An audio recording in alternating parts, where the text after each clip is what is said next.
Love staying informed? Subscribe now and get unlimited access to local news, weather, and sports for just 99 cents a month for your first 3 months at duluthnewstribune.news/join. Read every story, listen to every podcast, and download the apps that keep you informed on the go 24 hours a day. So head to duluthnewstribune.news/join right now to subscribe. What are you waiting for? You'll get 3 months of local news for just 99 cents a month at duluthnewstribune.news/join. Hello, Northlanders. It's Monday, February 20th. I'm Barrett Chase with your Duluth News Tribune Minute, presented by Minnesota Power Employees Credit Union. The average MPECU member saves over $785 a year in better rates and lower fees. And with MPECU, every ATM is your ATM. With their free checking program, you get ATM fee reimbursements at any ATM anywhere in the U.S. Check out Minnesota Power Employees Credit Union's services online at mpecu.com or visit their offices in downtown Duluth, Arrowhead Road, or Miller Trunk Highway. Now here's a look at today's headlines.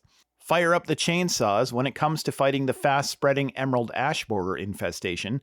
Duluth has largely declared uncle. A new plan approved by the Duluth City Council would nearly abandon attempts to control the invasive and highly destructive intruder through injected insecticides. Emerald ash borers continue to make quick work of many of the city's boulevard trees and trees on private property. Before the emerald ash borer arrived in 2015, Duluth had about 3,200 ash trees lining its streets, with the species accounting for more than 20% of the boulevard tree population. That percentage has shrunk dramatically in recent years, as the city has removed about 1,800 ash trees from the boulevards to date. The city plans to continue aggressive cutting this year, likely taking out another 400 to 600 ash trees beginning in March. The city does allow residents to adopt a boulevard tree and save it from removal by paying to treat it, but only a couple dozen households have volunteered to do so.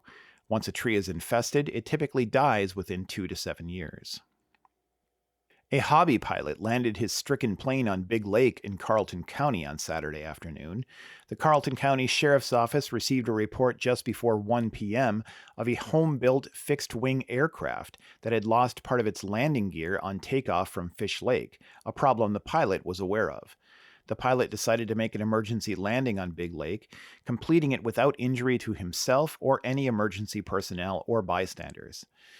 The Sheriff's Office and Fond du Lac Police Department will continue to investigate the incident, as well as the Federal Aviation Administration and National Transportation Safety Board.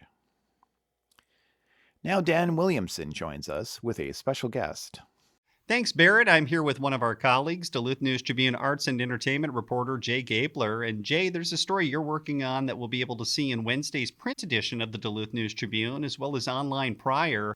This story involves a Q&A with a writer from the Northland. Do tell. Yes, her name is Marie Myung-Ok Lee. She's an acclaimed writer who was born and raised in Hibbing, now lives in New York, has a new book out called The Evening Hero, and she's going to be back in Duluth this coming Sunday for an event with the Duluth Library Foundation.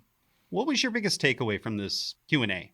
I had not realized that one of the most important young adult novels of the second half of the 20th century was by an author from the Iron Range and is in fact set on the Iron Range. It's Marie Myung-Ok Lee's first novel, young adult novel called Finding My Voice. It was written when she herself was pretty young in college and was in part inspired by her experiences growing up in Hibbing as, one of the few non-white students at her high school.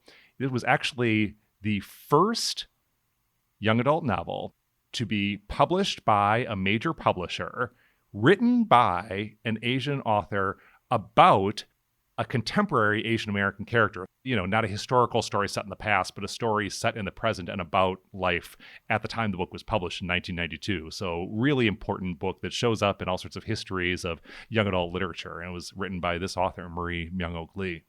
Oh, wow. What do you hope our audience takes away from this article? I talked with the author about her experiences growing up in Hibbing and her family's history. Her parents immigrated from Korea after the Korean War. We talked about the tumult of the Korean War and what that meant to people on what became both sides of the line, North Korea and South Korea.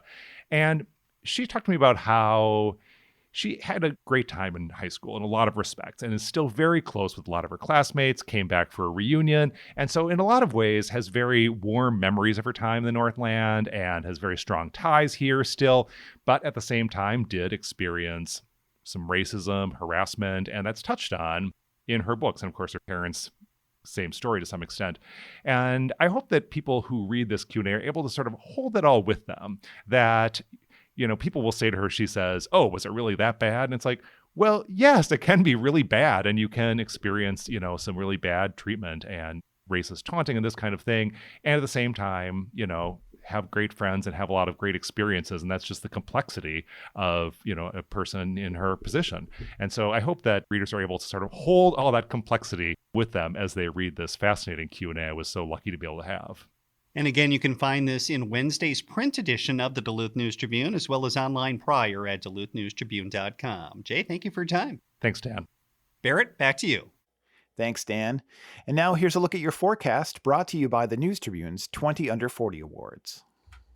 Weather for the Duluth area today, tracking snow with a winter weather advisory for this afternoon and morning. Temperatures in the upper 20s. Snow ending tonight, but still breezy out. Temperatures getting into the single digits. Then for tomorrow, starting off mostly sunny, and then more clouds in the afternoon with breezy conditions as well. More chances of snow later this week. I'm Storm Tracker meteorologist Robert Pointer. Thank you to the 20 Under 40 Awards for their support. Now is your chance to nominate someone younger than 40 who's making a positive impact in our Northland. Nominations are open through February 28th. Submit yours at duluthnewstribune.com/20under40. Reporting for today's episode was done by Peter Passy and Brandon Veal. Thank you for listening to the Duluth News Tribune Minute. Have a great day, and we'll see you back here tomorrow.